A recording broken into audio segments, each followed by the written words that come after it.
ನೇಪಾಳದಲ್ಲಿ ಮಹಾಪ್ರವಾಹದ ಆರ್ಭಟ, ಸಾವಿರ ಮಂದಿ ನಾಪತ್ತೆ, ಕೈ ಮೀರಿದ ಸ್ಥಿತಿ.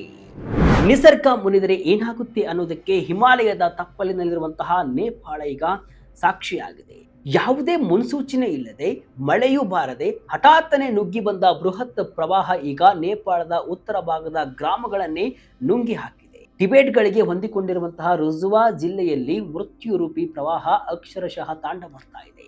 ಮನೆಗಳು, ಐಷಾರಾಮಿ ವಾಹನಗಳು, ಕಾರುಗಳು, ಹೊಸದಾಗಿ ನಿರ್ಮಿಸಲಾಗಿದ್ದಂತಹ ಸೇತುವೆಗಳು ಮತ್ತು ಬೃಹತ್ ಇನ್ಫ್ರಾಸ್ಟ್ರಕ್ಚರ್ ಪ್ರಾಜೆಕ್ಟ್ಗಳು ನೀರಿನ ರಭಸಕ್ಕೆ ಕಸದಂತೆ ಕೊಚ್ಚಿ ಹೋಗಿವೆ. ಅತ್ಯಂತ ಶಾಕಿಂಗ್ ವಿಷಯ ಏನಪ್ಪಾ ಅಂದ್ರೆ, ಸುಮಾರು 1,000ಕ್ಕೂ ಹೆಚ್ಚು ಜನರು ಪ್ರವಾಹದ ಅಬ್ಬರಕ್ಕೆ ಸಿಲುಕಿ ನಾಪತ್ತೆಯಾಗಿದ್ದಾರೆ ಎಂಬ ಆತಂಕಕಾರಿ ಸುದ್ದಿ ಹೊರಬೀಳ್ತಾ ಇದೆ. ಹಾಗಾದ್ರೆ ಹಠಾತ್ತನೆ ನದಿಯಲ್ಲಿ ನೀರಿನ ಮಟ್ಟ ಏರಿದ್ದು ಹೇಗೆ? ಟಿಬೆಟ್ನಿಂದ ನುಗ್ಗಿ ಬಂದ ಆ ವಾಲ್ ಆಫ್ ವಾಟರ್ ರಹಸ್ಯವೇನು? ಭಾರತದ ಮೇಲೆ ಇದರ ಪರಿಣಾಮ ಹೇಗಿರುತ್ತೆ? ಈ ಭೀಕರ ಪ್ರಕೃತಿ ವಿಕೋಪದ ಕಂಪ್ಲೀಟ್ ಡೀಟೇಲ್ಸ್ ಈ ವಿಡಿಯೋದಲ್ಲಿ ಇದೆ. ನೋಡ್ಕೊಂಡು ಬರೋಣ ಬನ್ನಿ. ನಾನು ಶಿವಮೂರ್ತಿ ಸರ್ವಾ. ಮುಂಜಾನೆಯಲ್ಲಿ ಅಪ್ಪಳಿಸಿದ ಜಲಪ್ರಳಯ, ಟಿಬೆಟ್ ಕಡೆಯಿಂದ ನುಗ್ಗಿ ಬಂತು ಭೋಟೆ ಕೋಶಿ ನದಿ. ವೀಕ್ಷಕರೇ, ನೇಪಾಳದ ರಜುವಾ ಜಿಲ್ಲೆಯಲ್ಲಿ ಬುಧವಾರ ಬೆಳಗ್ಗೆ ಸುಮಾರು 9 ಗಂಟೆಯ ಸಮಯ ಜನರು ತಮ್ಮ ದೈನಂದಿನ ಕೆಲಸಗಳಲ್ಲಿ ತೊಡಗಿಕೊಂಡಿದ್ರು. ಅಲ್ಲಿ ಯಾವುದೇ ಮಳೆ ಬರ್ತಾ ಇರಲಿಲ್ಲ, ಆಕಾಶವೂ ತಿಳಿಯಾಗಿತ್ತು. ಆದರೆ ಇದ್ದಕ್ಕಿದ್ದಂತೆ ಬೋಟೆ ಕೋಶಿ ನದಿಯಲ್ಲಿ ನೀರಿನ ಮಟ್ಟ ಭೀಕರವಾಗಿ ಏರತೊಡಗಿತು. ಎಷ್ಟು ವೇಗವಾಗಿ ಅಂದರೆ, ಜನರು ಸಾವರಿಸಿಕೊಳ್ಳುವ ಮೊದಲೇ ಇಡೀ ಗ್ರಾಮಗಳೇ ಜಲಾವೃತವಾದವು.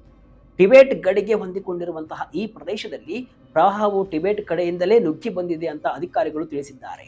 ಟಿಬೆಟ್ನಲ್ಲಿ ಹುಟ್ಟುವಂತಹ ಈ ಬೋಟೆ ಕೋಶಿ ನದಿ ನೇಪಾಳದ ತ್ರಿಶೂಲಿ ನದಿಯನ್ನ ಸೇರುತ್ತೆ. ಇದೇ ನದಿ ಮುಂದೆ ಭಾರತಕ್ಕೆ ಪ್ರವೇಶವನ್ನ ಮಾಡಿದಾಗ ಇದನ್ನ ಗಂಡಕ್ ನದಿ ಅಂತ ಕರೆಯಲಾಗುತ್ತೆ. ಅಂದ್ರೆ ಹಿಮಾಲಯದ ಮೇಲ್ಭಾಗದಲ್ಲಿ ಉಂಟಾಗಿರುವಂತಹ ಈ ವಿನಾಶದ ಪರಿಣಾಮ ಕೆಳಭಾಗದಲ್ಲಿರುವಂತಹ ಭಾರತದ ಗಡಿ ಜಿಲ್ಲೆಗಳ ಮೇಲೂ ಕೂಡ ಆಗುವ ಸಾಧ್ಯತೆ ಇದೆ. ಈ ನದಿ ಪಾತ್ರವು ಕೇವಲ ನೀರಿನ ಹರಿವಷ್ಟೇ ಅಲ್ಲದೆ ಪ್ರಮುಖ ಜಲ ವಿದ್ಯುತ್ ಯೋಜನೆಗಳು ಮತ್ತು ವ್ಯಾಪಾರ ಮಾರ್ಗಗಳನ್ನು ಕೂಡ ಹೊಂದಿದೆ. ಹಾಗಾಗಿ ಇಲ್ಲಿ ಉಂಟಾಗುವಂತಹ ಪ್ರವಾಹ ಇಡೀ ಪ್ರದೇಶದ ಸಂಪರ್ಕವನ್ನೇ ಕಡಿತಗೊಳಿಸ್ತಾ ಇದೆ. ತಿಮುರೆ, ಸಯಾಪ್ರು ಬೆಸಿ ಗ್ರಾಮಗಳು ನಾಮಾವೇಶ, 1000 ಮಂದಿ ಕೊಚ್ಚಿ ಹೋದರ, ಜೀವಹಾನಿಯ ಭೀತಿ. ಈ ಪ್ರವಾಹದ ಅಬ್ಬರಕ್ಕೆ ರಜುವಾ ಜಿಲ್ಲೆಯ ತಿಮುರೆ ಮತ್ತು ಸಯಾಪ್ರು ಬೆಸಿ ಎಂಬಂತಹ ಗುಡ್ಡಗಾಡು ಪ್ರದೇಶಗಳು ಅಕ್ಷರಶಃ ನಲುಗಿ ಹೋಗಿವೆ. ರಸುವಾ ಜಿಲ್ಲಾಧಿಕಾರಿ ನರೇಂದ್ರ ಪರಿಯಾರ್ ನೀಡಿರುವಂತಹ ಮಾಹಿತಿಯ ಪ್ರಕಾರ, ಗ್ರಾಮದ ಮನೆಗಳು ಮತ್ತು ಅಲ್ಲಿ ನಡೀತಾ ಇದ್ದಂತಹ ಬೃಹತ್ ಮೂಲಸೌಕರ್ಯ ಯೋಜನೆಗಳ ಸೈಟ್ಗಳು ಸಂಪೂರ್ಣವಾಗಿ ಕೊಚ್ಚಿ ಹೋಗಿವೆ. ಅತ್ಯಂತ ಕಳವಳಕಾರಿ ವಿಷಯ ಏನಪ್ಪಾ ಅಂತ ಅಂದ್ರೆ, ಜನರ ನಾಪತ್ತೆ ಪ್ರಕರಣ. ಪ್ರಾಥಮಿಕ ವರದಿಗಳ ಪ್ರಕಾರ ಸುಮಾರು 1,000ಕ್ಕೂ ಹೆಚ್ಚು ಜನರು ಈ ನೀರಿನ ರಭಸಕ್ಕೆ ಸಿಲುಕಿ ಕೊಚ್ಚಿ ಹೋಗಿರಬಹುದು ಎಂಬ ಶಂಕೆ ವ್ಯಕ್ತವಾಗ್ತಾ ಇದೆ. ಆದರೆ ನೇಪಾಳ ಸರ್ಕಾರ ಮಾತ್ರ ಈ ಅಂಕಿ ಅಂಶಗಳನ್ನು ಅಧಿಕೃತವಾಗಿ ಇನ್ನೂ ಕೂಡ ಎಲ್ಲೂ ಖಚಿತಪಡಿಸಿಲ್ಲ. ಹಠಾತ್ ಬಂದಂತಹ ಪ್ರವಾಹದಿಂದಾಗಿ ಜನರಿಗೆ ಸುರಕ್ಷಿತ ಸ್ಥಳಗಳಿಗೆ ಓಡಲು ಸಮಯವೇ ಸಿಗಲಿಲ್ಲ. ನೀರಿನ ರಭಸ ಇಷ್ಟೊಂದು ತೀವ್ರವಾಗಿತ್ತು ಅಂತ ಅಂದ್ರೆ, ನದಿ ದಂಡೆಯಲ್ಲಿದ್ದಂತಹ ಬೃಹತ್ ಟ್ರಕ್ಗಳು ಮತ್ತು ಇತರ ವಾಹನಗಳು ಕಾಗದದ ದೋಣಿಗಳಂತೆ ತೇಲಿ ಹೋಗಿವೆ. ರಜುವಾ ಚೀಫ್ ಕಸ್ಟಮ್ಸ್ ಆಫೀಸರ್ ರಾಜೇಂದ್ರ ದುಂಗಾನ ಹೇಳುವ ಪ್ರಕಾರ, ಕಸ್ಟಮ್ಸ್ ಕಚೇರಿಯ ಆವರಣದಲ್ಲಿದ್ದಂತಹ 10 ವಾಹನಗಳು ಮತ್ತು ಬೆಲೆ ಬಾಳುವ ಸರಕುಗಳು ಪ್ರವಾಹಕ್ಕೆ ಆಹುತಿಯಾಗಿವೆ. ಇತ್ತೀಚೆಗಷ್ಟೇ ನಿರ್ಮಿಸಲಾಗಿದ್ದ ಪ್ರಮುಖ ಸೇತುವೆಯೊಂದು ನೀರಿನ ಸೆಳೆತಕ್ಕೆ ಸಂಪೂರ್ಣವಾಗಿ ನೆಲಸಮವಾಗಿದೆ. ಮಳೆ ಇಲ್ಲದೆ ಪ್ರವಾಹ ಬಂದಿದ್ದು ಹೇಗೆ? ಹಿಮನದಿ ಸರೋವರ ಸ್ಫೋಟದ ಶಂಕೆ. ಈ ಪ್ರವಾಹದ ಬಗ್ಗೆ ಹವಾಮಾನ ಇಲಾಖೆ ನೀಡಿರುವಂತಹ ಮಾಹಿತಿ ಎಲ್ಲರನ್ನೂ ಕೂಡ ಆತಂಕಕ್ಕೆ ತಳ್ಳಿದೆ. ನೇಪಾಳದ ಜಲವಿಜ್ಞಾನ ಮತ್ತು ಹವಾಮಾನ ಇಲಾಖೆಯ ಪ್ರಕಾರ ರಜುವಾ ಜಿಲ್ಲೆಯಲ್ಲಿ ಅಂತಹ ಯಾವುದೇ ಭಾರಿ ಮಳೆ ಆಗಿರಲಿಲ್ಲ. ಹಾಗಾದ್ರೆ ಇಷ್ಟೊಂದು ನೀರು ಎಲ್ಲಿಂದ ಬಂತು? ವಿಜ್ಞಾನಿಗಳು ಹೇಳುವಂತಹ ಪ್ರಕಾರ ಇದು glacier lake out burst flood, ಅಂದ್ರೆ ಹಿಮನದಿ ಸರೋವರದ ಸ್ಫೋಟ ಇರಬಹುದು. ಕಳೆದ ವರ್ಷವೂ ಕೂಡ ಇದೇ ಬೋಟೆ ಕೋಶಿ ನದಿಯಲ್ಲಿ ಇಂತಹದ್ದೇ ಭೀಕರ ಪ್ರವಾಹ ಉಂಟಾಗಿತ್ತು. ಅಂದು ಟಿಬೆಟ್ನಲ್ಲಿರುವಂತಹ ಹಿಮನದಿ ಸರೋವರ ಒಂದು ಹಠಾತ್ತನೆ ಒಡೆದಿದ್ದರಿಂದ ನೇಪಾಳದಲ್ಲಿ 9 ಜನರು ಮೃತಪಟ್ಟು 24 ಜನರು ನಾಪತ್ತೆಯಾಗಿದ್ದರು. ಚೀನಾ ಮತ್ತು ನೇಪಾಳವನ್ನು ಸಂಪರ್ಕಿಸುವಂತಹ ಐತಿಹಾಸಿಕ ಫ್ರೆಂಡ್ಶಿಪ್ ಬ್ರಿಡ್ಜ್ ಕೂಡ ಅಂದು ನಾಶವಾಗಿ ಸಾರಿಗೆ ಮತ್ತು ವ್ಯಾಪಾರ ಹಲವು ತಿಂಗಳುಗಳ ಕಾಲ ಸ್ಥಗಿತಗೊಂಡಿತ್ತು. ಈಗಿನ ಪ್ರವಾಹ ಕೂಡ ಟಿಬೆಟ್ನ ಯಾವುದೋ ಪತ್ತೆಯಾಗದ ಅಥವಾ ಅಪಾಯಕಾರಿ ಮಟ್ಟದಲ್ಲಿದ್ದ ಸರೋವರ ಸ್ಫೋಟಗೊಂಡು ಉಂಟಾಗಿರುವಂತಹ ಸಾಧ್ಯತೆ ಇದೆ ಅಂತ ಶಂಕಿಸಲಾಗಿದೆ. ಹಿಮಾಲಯ ಪ್ರದೇಶದಲ್ಲಿ ತಾಪಮಾನ ಏರಿಕೆಯಿಂದಾಗಿ ಇಂತಹ ಸರೋವರಗಳು ಸೃಷ್ಟಿಯಾಗ್ತಾ ಇದ್ದು ಭವಿಷ್ಯದಲ್ಲಿ ಇವು ದೊಡ್ಡ ಅಪಾಯವನ್ನ ತಂದೊಡ್ಡುವ ಲಕ್ಷಣಗಳು ಕೂಡ ಕಾಣಿಸ್ತಾ ಇವೆ. ನೇಪಾಳ ಸೇನೆಯಿಂದ ಯುದ್ಧೋಪಾದಿಯಲ್ಲಿ ರಕ್ಷಣೆ. Mi-17 ಹೆಲಿಕಾಪ್ಟರ್ಗಳ ಮೂಲಕ ಜನರ ಸ್ಥಳಾಂತರ. ನೇಪಾಳ ಪ್ರಧಾನಿ ಬಾಲೇಂದ್ರ ಶಾ ಅವರು ಪರಿಸ್ಥಿತಿಯನ್ನ ಗಂಭೀರವಾಗಿ ಪರಿಗಣಿಸಿದ್ದು ರಕ್ಷಣಾ ಕಾರ್ಯಕ್ಕೆ ಸೈನ್ಯವನ್ನ ನಿಯೋಜನೆ ಮಾಡಿದ್ದಾರೆ. ನೇಪಾಳ ಸೇನೆ, ಸಶಸ್ತ್ರ ಪೊಲೀಸ್ ಪಡೆ ಮತ್ತು ನೇಪಾಳ ಪೊಲೀಸರು ಜಂಟಿಯಾಗಿ ಕಾರ್ಯಾಚರಣೆ ನಡೆಸುತ್ತಿದ್ದಾರೆ. ಸೇನೆಯು 2 Mi-17 ಹೆಲಿಕಾಪ್ಟರ್ಗಳನ್ನ ತ್ರಿಶೂಲಿ ನದಿ ಕಣಿವೆಯತ್ತ ಕಳುಹಿಸಿದೆ. ಕಡಿದಾದ ಬೆಟ್ಟಗಳು ಮತ್ತು ರಸ್ತೆಗಳು ದಸಿಟಿರುವುದರಿಂದ ವಾಯುಪಡೆಯ ನೆರವು ಅತ್ಯಗತ್ಯವಾಗಿದೆ. ತುರ್ತು ವೈದ್ಯಕೀಯ ರಕ್ಷಣಾ ತಂಡವನ್ನ ಹೊತ್ತಂತಹ Mi-17 ಹೆಲಿಕಾಪ್ಟರ್ ಒಂದನ್ನ ತ್ರಿಶೂಲಿ ಜಿಲ್ಲಾ ಆಸ್ಪತ್ರೆಯತ್ತ ಕಳುಹಿಸಲಾಗಿದ್ದು ಹೆಚ್ಚುವರಿ ಆಂಬ್ಯುಲೆನ್ಸ್ಗಳನ್ನು ಕೂಡ ಸ್ಥಳಕ್ಕೆ ರವಾನಿಸಲಾಗಿದೆ.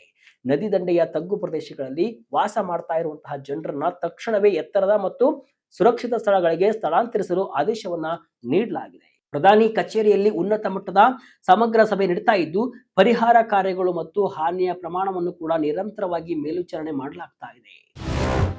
5 ಜಿಲ್ಲೆಗಳಲ್ಲಿ ಹೈ ಅಲರ್ಟ್ ಘೋಷಣೆ. ನುವಾಕೋಟ್, ದಾಡಿಂಗ್, ಚಿತ್ವಾನ ಪ್ರದೇಶಕ್ಕೆ ಸಂಕಷ್ಟ. ಈ ಪ್ರವಾಹದ ಪ್ರಭಾವ ಕೇವಲ ರುಜುವಾ ಜಿಲ್ಲೆಗೆ ಸೀಮಿತವಾಗಿಲ್ಲ. ಬೋಟೆಕೋಶಿ ನದಿಯ ನೀರು ತ್ರಿಶೂಲಿ ನದಿಯನ್ನ ಸೇರುವುದರಿಂದ ಅದರ ಹಾದಿಯಲ್ಲಿರುವಂತಹ 5 ಪ್ರಮುಖ ಜಿಲ್ಲೆಗಳಲ್ಲಿ ಹೈ ಅಲರ್ಟ್ ಘೋಷಿಸಲಾಗಿದೆ. ರಾಷ್ಟ್ರೀಯ ವಿಕೋಪ ಅಪಾಯ ತಗ್ಗಿಸುವಿಕೆ ಮತ್ತು ನಿರ್ವಹಣಾ ಪ್ರಾಧಿಕಾರವು ರಜುವಾ, ನುವಾಕೋಟ್, ದಾಡಿಂಗ್, ಚಿತ್ವಾನ್ ಮತ್ತು ಗೋರ್ಖಾ ಜಿಲ್ಲೆಗಳ ನದಿ ದಂಡೆಯ ನಿವಾಸಿಗಳಿಗೆ ತಕ್ಷಣವೇ ಸ್ಥಳಾಂತರವಾಗುವಂತೆ ಸೂಚಿಸಿದೆ.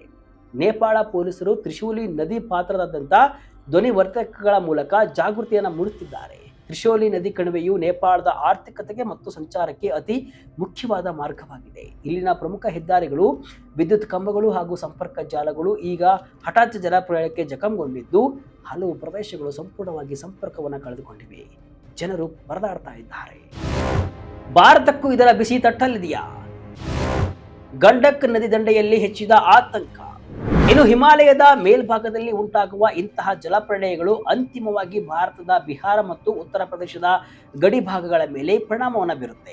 ಬೋಟೆಕೋಶಿ ನದಿಯ ನೀರು ತ್ರಿಶೂಲಿ ಮೂಲಕ ಗಂಡಕ್ ನದಿಯನ್ನ ಸೇರುವುದರಿಂದ ಭಾರತದಲ್ಲಿನ ಈ ನದಿ ದಂಡೆಯ ನಿವಾಸಿಗಳು ಕೂಡ ಎಚ್ಚರಿಕೆಯಿಂದ ಇರಬೇಕು.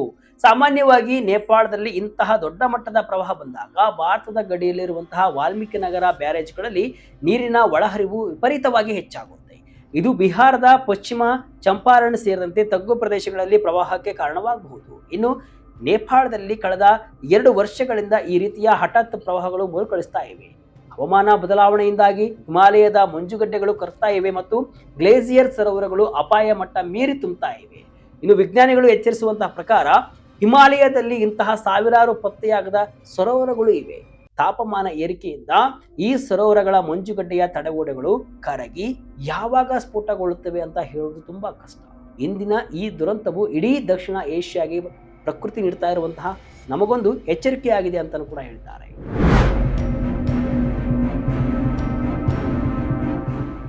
ವೀಕ್ಷಕರೇ, ಒಟ್ಟಾರೆಯಾಗಿ ಹೇಳುವುದಾದರೆ ನೇಪಾಳದಲ್ಲಿ ಸಂಭವಿಸಿದ ಈ ಹಠಾತ್ ಜಲಪ್ರಳಯವು ಪ್ರಕೃತಿಯ ಮುನಿಸಿಕೆ ಹಿಡಿದಂತಹ ಕೈಗನ್ನಡಿಯಾಗಿದೆ. ಯಾವುದೇ ಮುನ್ಸೂಚನೆ ಇಲ್ಲದೆಯೇ ಹಿಮನದಿ ಸರೋವರ ಸ್ಫೋಟಗೊಂಡು ಉಂಟಾದ ಈ ವಿನಾಶವು ಸಾವಿರಾರು ಜನರ ಬದುಕನ್ನು ಅಸ್ತವ್ಯಸ್ತಗೊಳಿಸುತ್ತಿದೆ. ಹವಾಮಾನ ಬದಲಾವಣೆಯ ದುಷ್ಪರಿಣಾಮದಿಂದಾಗಿ ಹಿಮಾಲಯದ ಮಂಜುಗಡ್ಡೆಗಳು ಕರಗ್ತಾ ಇರುವುದು ಕೇವಲ ನೇಪಾಳಕ್ಕಷ್ಟೇ ಅಲ್ಲ, ಭಾರತಕ್ಕೂ ಎಚ್ಚರಿಕೆಯ ಗಂಟೆಯಾಗಿದೆ. ಪ್ರವಾಹದ ನೀರು ಭಾರತದ ಗಡಿ ಜಿಲ್ಲೆಗಳತ್ತ ಹರಿತಾ ಇರುವುದರಿಂದ ಗಂಡಕ್ ನದಿ ದಂಡೆಯ ನಿವಾಸಿಗಳು ಮುನ್ನೆಚ್ಚರಿಕೆ ವಹಿಸುವುದು ಅತ್ಯಗತ್ಯ. ನಾಪತ್ತೆಯಾದವರು ಆದಷ್ಟು ಬೇಗ ಪತ್ತೆಯಾಗಲಿ ಮತ್ತು ನೇಪಾಳ ಈ ಸಂಕಷ್ಟದಿಂದ ಶೀಘ್ರವಾಗಿ ಚೇತರಿಸಿಕೊಳ್ಳಲಿ ಅಂತ ನಾವೆಲ್ಲರೂ ಕೂಡ ಆಶಿಸೋಣ. ಇದಿಷ್ಟು ಇವತ್ತಿನ ವಿಶೇಷ. ಇದೇ ರೀತಿಯ ಹಲವು ವಿಶ್ಲೇಷಣೆ ಮಾಹಿತಿ ಅಷ್ಟೇ ಅಲ್ಲ, ಮನರಂಜನೆಯ ವಿಡಿಯೋಗಳಿಗಾಗಿ ವಿಜಯ ಕರ್ನಾಟಕ ವೆಬ್ಸೈಟ್, ಫೇಸ್ಬುಕ್ ಹಾಗೂ ಯೂಟ್ಯೂಬ್ ಪೇಜನ್ನು ಫಾಲೋ ಮಾಡ್ತಾ ಇರಿ. ಧನ್ಯವಾದಗಳು.